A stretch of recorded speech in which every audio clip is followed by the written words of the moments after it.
brought you by Silver Pumps and Motors. Top quality और consistent performance के लिए सिर्फ सिल्वर पंप्स नाम याद रखना. వద్దు మహాప్రభో వద్దు. పసుపు గ్లాస్ లో కమలాన్ని వెయ్యొద్దు. అలా చేస్తే కమలం వాడిపోతుంది.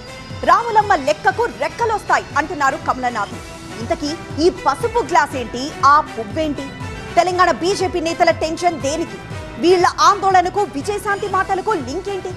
కన్ఫ్యూజ్ లేకుండా డీటెయిల్ గా చూసేయండి. కాంగ్రెస్ ఎమ్మెల్సీ విజయశాంతి పేల్చిన మాటల తూటాలు తెలంగాణ బీజేపీ గుండెల్లో గుచ్చుకున్నాయి.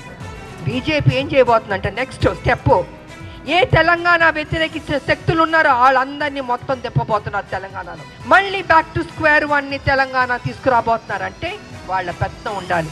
తెలంగాణ ఉద్యమం నాయకులు ఉండకూడదు, తెలంగాణ ప్రజలకి ప్రాధాన్యత ఉండకూడదు, మళ్ళీ బంచని కాలు మొక్కుతాననే పరిస్థితికి బీజేపీ తీసుకురాబోతుంది. ఇది సత్యం.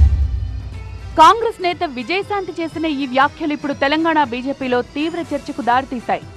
సమైక్యవాదులను బీజేపీ తెలంగాణలో దింపబోతోందన్న మాటలపై 3 రోజులుగా లోపలే చర్చించుకుంటున్నారు కమలనాథులు. అసెంబ్లీ సాక్షిగా ఈ వ్యాఖ్యల పరిణామాలను చిట్చాట్ ద్వారా వివరించారు బీజేపీ ఎమ్మెల్యే పైడి రాకేష్ రెడ్డి. తెలంగాణలో టీడీపీ జనసేనతో పొత్తు పెట్టుకుంటే బీజేపీకి తీవ్ర నష్టం జరుగుతుందంటున్నారు రాకేష్ రెడ్డి.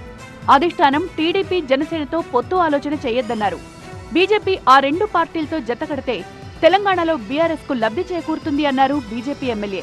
ఏపీ పొత్తు తెలంగాణలోనూ కొనసాగిస్తే కాంగ్రెస్ ఎమ్మెల్సీ విజయశాంతి చేసిన వ్యాఖ్యలకు బలం చేకూర్చే ప్రమాదం ఉందన్నారు రాకేష్ రెడ్డి. బీఆర్ఎస్ కు మేలు చేసినట్టు అవుతుందన్నారు. ఏపీ పరిస్థితులు వేరు, తెలంగాణలో పరిస్థితులు వేరంటోన్న కమలనాథులు రాష్ట్రంలో టీడీపీతో పొత్తు బీజేపీకి ముప్పే అంటున్నారు. అధిష్టానం దృష్టికి ఈ విషయాన్ని తీసుకువెళ్తామంటున్నారు.